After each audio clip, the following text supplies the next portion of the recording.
Om Swastiastu. Selamat pagi kepada Bapak dosen yang mengajar di kelas, dan selamat pagi kepada teman-teman semua. Di sini kami dari kelompok 9 akan membahas tentang pajak bumi dan bangunan. Saya Niwayan Desnaudia Nyani, MPM 176. Di sini saya akan membahas tentang pengertian pajak bumi dan bangunan.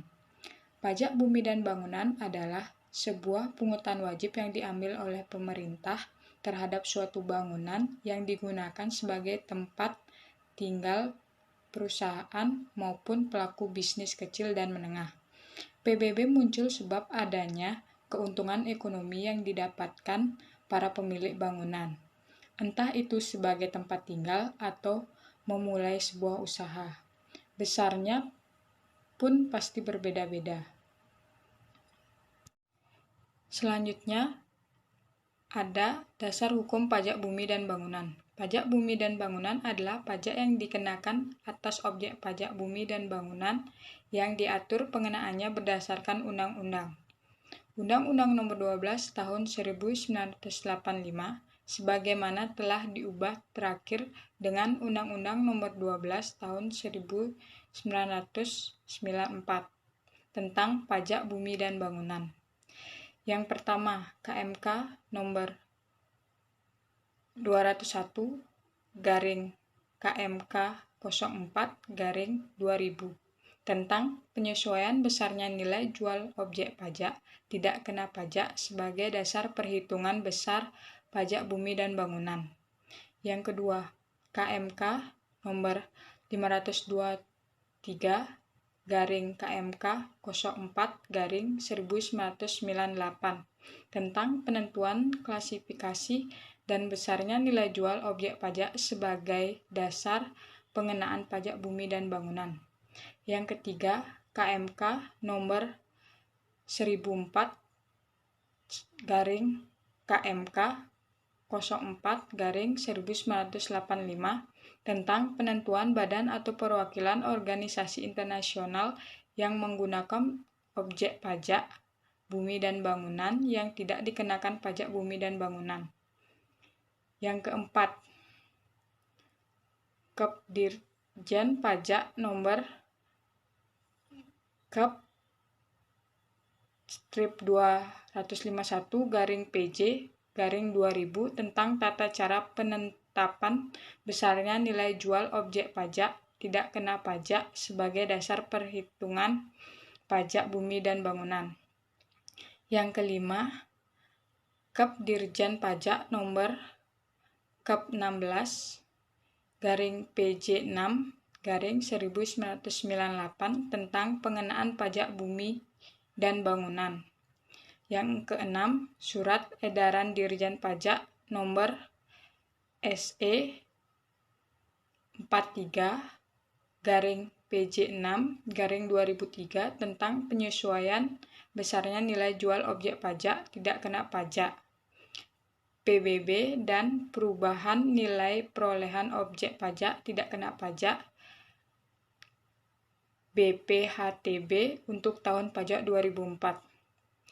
Yang terakhir ada Surat Edaran Dirjen Pajak nomor SE 57/PJ6/1994 tentang penegasan dan penjelasan pembebasan PBB atas fasilitas umum dan sarana sosial untuk kawasan industri real estate. Perkenalkan, nama saya Nagung Arilesia Dewi, MPM 194. Di sini saya akan menjelaskan tentang objek pajak bumi dan bangunan. Bumi, permukaan bumi yang meliputi tanah, daratan, lautan, serta tubuh bumi yang berada di bawahnya. Contohnya seperti tanah, ladang, sawah, perkarangan hingga tambang. Selanjutnya ada bangunan. Konstruksi bangunan yang dibuat dan ditancapkan di dalam bumi. Contohnya seperti tempat tinggal, bangunan usaha, pusat perbelanjaan, gedung bertingkat, dan hotel. Yang termasuk pengertian bangunan, yang pertama ada jalan lingkungan yang terletak dalam suatu komplek bangunan seperti hotel, pabrik, dan lainnya. merupakan satu kesatuan dengan komplek bangunan tersebut. Selanjutnya ada jalan tol, kolam renang, tempat olahraga, galangan kapal atau dermaga, taman, tempat penampungan atau kilang minyak, air, dan gas pipa minyak. Selanjutnya ada fasilitas lain yang memberikan manfaat. Selanjutnya ada objek pajak bumi dan bangunan yang dikecualikan. Objek pajak yang dikecualikan adalah yang pertama, digunakan semata-mata untuk melayani kepentingan umum di bidang ibadah sosial, pendidikan, dan kebudayaan nasional yang tidak dimaksud untuk memperoleh keuntungan seperti masjid, rumah sakit, sekolah, panti asuhan, candi, gereja, dan lainnya. Nomor 2, ada digunakan untuk kuburan. Yang ketiga, digunakan sebagai tempat penyimpanan peninggalan purbakala dan situs sejarah. Nomor 4, ada merupakan hutan lindung, suaka alam, hutan wisata, taman nasional, dan lain-lain. Yang kelima, ada dimiliki oleh perwakilan diplomatik berdasarkan asas timbal balik dan organisasi yang ditentukan oleh Menteri Keuangan. Namun, tidak semua objek yang berada di bumi dan bangunan akan terhitung sebagai pajak, sebab ada beberapa aturan yang memperbolehkan suatu tempat tidak harus membayar pajak bumi dan bangunan, seperti yang pertama, sengaja dibangun untuk kebutuhan bersama, semisalnya tempat peribadahan, rumah sakit pemerintah, tempat wisata publik, panti asuhan, serta sekolah umum. Nomor 2, dibangun untuk tempat peristirahatan terakhir benda atau manusia, semisalnya kuburan atau museum. Yang ketiga, dibuat dengan fungsi sebagai hutan alam, suaka hewan untuk mencegah kepunahan, dan lain-lain. Yang keempat, ada digunakan oleh perwakilan badan organisasi internasional yang telah disetujui sebelumnya. Subjek pajak bumi dan bangunan. Pajak bumi dan bangunan dikenakan atas bumi atau bangunan. Subjek pajak bumi dan bangunan adalah orang atau badan yang secara nyata mempunyai suatu hak atas bumi dan memperoleh manfaat atas bumi dan menguasai atau memperoleh manfaat atas bangunan. Dengan demikian, subjek pajak tersebut menjadi wajib pajak bumi dan bangunan. Jika subjek pajak dalam waktu yang lama berada di luar wilayah letak objek pajak, sedangkan peralatannya dikuasakan kepada orang atau badan yang diberi kuasa, dapat ditunjuk sebagai wajib pajak oleh Direktur Jenderal Pajak. Namun penunjukan tersebut bukan merupakan bukti kepemilikan. Perkenalkan, nama saya Kade Ayu Wulandewi, NPM 196. Di sini saya akan mempresentasikan faktor penunjang perhitungan PBB. Tarif perhitungan pajak bumi dan bangunan bisa dibilang flat, sebab sejak tahun 1985 silam hingga saat ini, tarif yang digunakan hanyalah 0,5%. Untuk melakukan perhitungan PBB, ada beberapa faktor yang harus diketahui terlebih dahulu. Yang pertama, ada NJOP atau nilai jual objek pajak, merupakan sebuah harga yang diterapkan apabila ingin menghitung PBB. Biasanya, penghitungan NJOP didasarkan kepada harga rata-rata sebuah transaksi ataupun nilai terbaru sesuai dengan ketentuan dari pemerintah. Lebih lanjut, harga NJOP rata-rata akan ditetapkan setiap 3 tahun sekali oleh Kementerian Keuangan. Yang kedua, ada NJKP atau nilai jual kena pajak. Adalah perkiraan seberapa besar sebuah objek bumi atau bangunan yang bisa dimasukkan ke dalam perhitungan PBB. Dengan kata lain, NJKP merupakan sebuah bagian dari NJOP. Yang ketiga, ada NJOPTKP atau nilai jual objek pajak tidak kena pajak. Merupakan sebuah batasan nilai tidak dikenakan pajak. Menurut keputusan dari Kementerian Keuangan, batas dari NJOPTKP maksimum adalah 12 juta rupiah kepada setiap wajib pajak. Tarif pajak bumi dan bangunan. Tarif pajak yang dikenakan atas objek pajak adalah 0,5%, dan jenis tarif ini disebut sebagai tarif tunggal yang berlaku bagi objek pajak jenis apapun di seluruh wilayah Indonesia. Tarif efektif pajak bumi dan bangunan adalah 0,1% untuk objek yang nilai objek pajak atau NJOP kurang dari 1 miliar dan 0,2% untuk objek yang nilai jual objek pajak atau NJOP sama di atas miliar. Dasar perhitungan bumi dan bangunan adalah nilai jual kena pajak atau NJKP. Besarnya NJKP adalah objek pajak perkebunan, kehutanan, dan pertambangan adalah 40%. Apabila NJOP-nya kurang dari 1 miliar adalah 40%. Apabila NJOP-nya lebih dari 1 miliar adalah 20%. Saya Dia Puspita, NPM 163 akan melanjutkan presentasi. Pelaksanaan PBB sebelumnya dilakukan oleh pemerintah mana sekarang dan sejak kapan? Pembayaran pajak bumi dan bangunan secara rutin setiap tahun merupakan kewajiban untuk wajib pajak yang memiliki aset tersebut.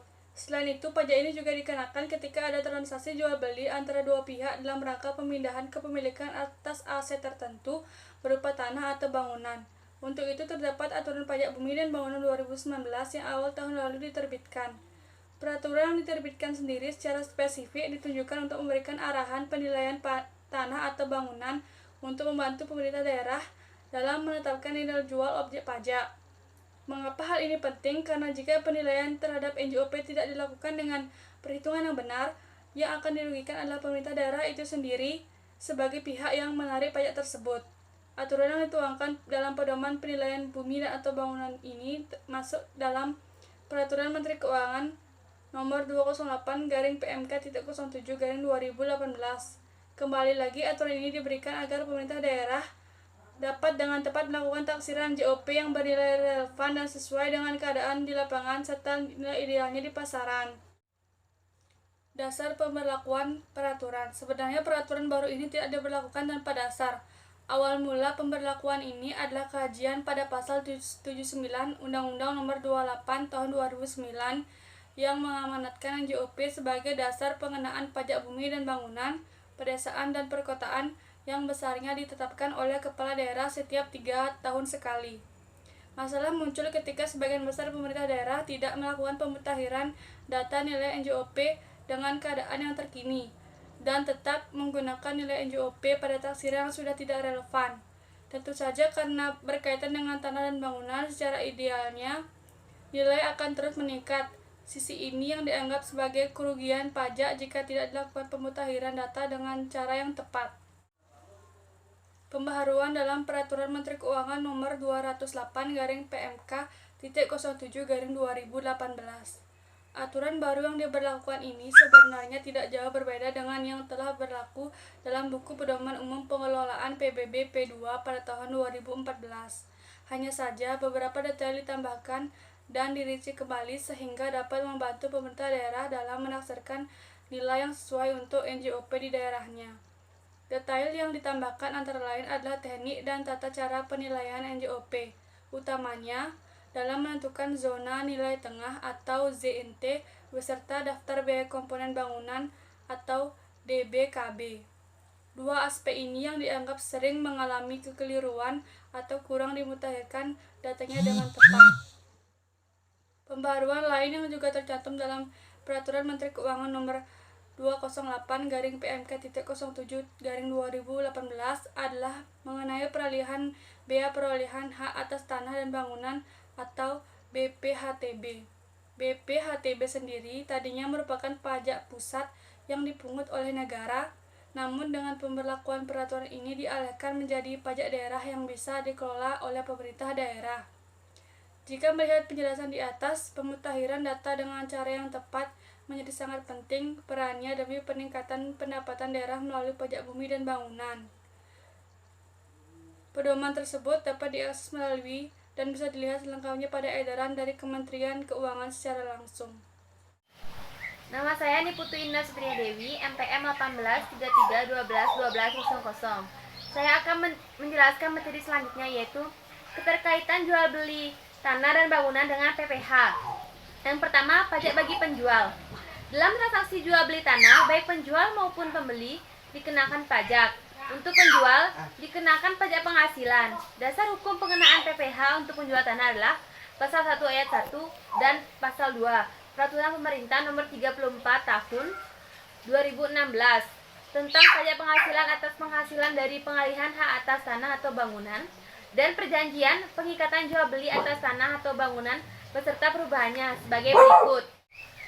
Yang pertama, atas penghasilan yang diterima atau diperoleh orang pribadi atau badan dari 1. Pengalihan hak atas tanah atau bangunan.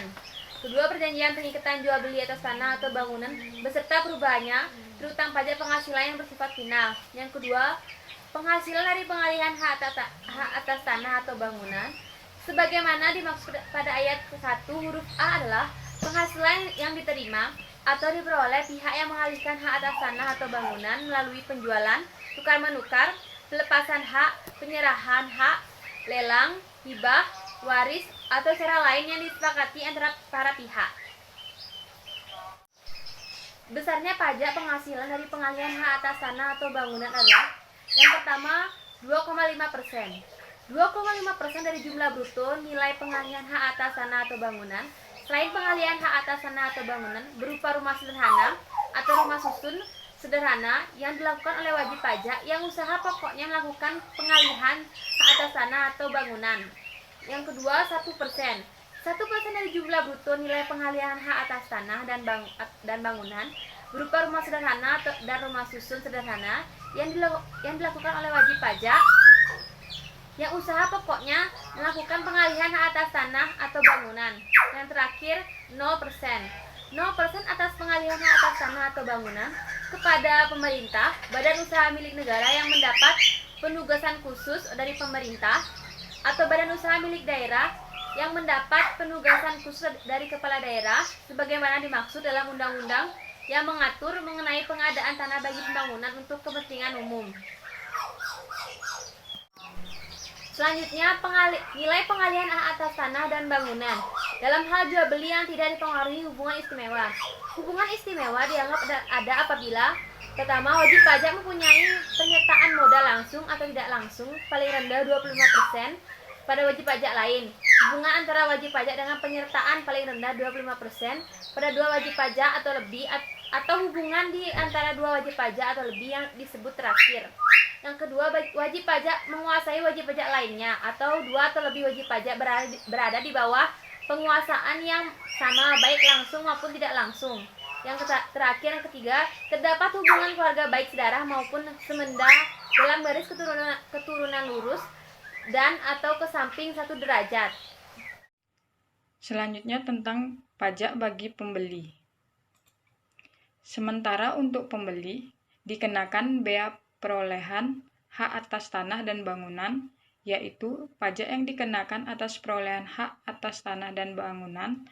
Hal ini didasarkan pada pasal 85 ayat 1 dan ayat 2 huruf A angka 1 Undang-Undang Nomor 28 Tahun 2009 tentang Pajak Daerah dan Retribusi Daerah, yang mengatur bahwa yang menjadi objek pajak adalah perolehan hak atas tanah dan atau bangunan. Perolehan hak atas tanah dan atau bangunan tersebut salah satunya meliputi pemindahan hak karena jual beli. Tarif BPHTB ditetapkan paling tinggi sebesar 5%. Tarif BPHTB ditetapkan dengan peraturan daerah. Untuk itu, mengenai BPHTB, Anda perlu melihat kembali peraturan di daerah setempat.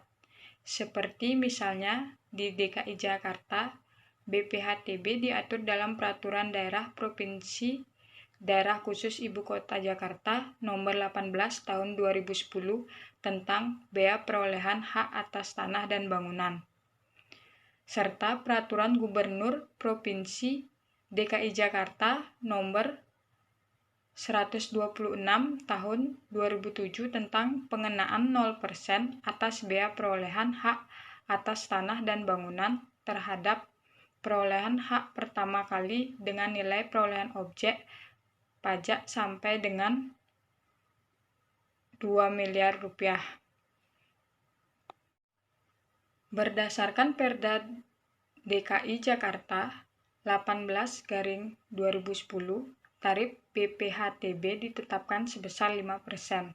Akan tetapi perlu diketahui bahwa ada pengenaan 0% atas BPHTB terhadap perolehan hak untuk pertama kali, meliputi pemindahan hak dan pemberian hak baru, sebagaimana diatur dalam Peraturan Gubernur Provinsi DKI Jakarta Nomor 126 Tahun 2017 tentang pengenaan 0% atas biaya perolehan hak atas tanah dan bangunan terhadap perolehan hak pertama kali dengan nilai perolehan objek pajak sampai dengan 2 miliar rupiah. Sekian presentasi dari kelompok 9. Mohon maaf apabila ada kesalahan kata dan salah-salah di dalam kami melakukan presentasi ini. Dengan ini kami mengucapkan terima kasih. Om Santi Santi Santi Om.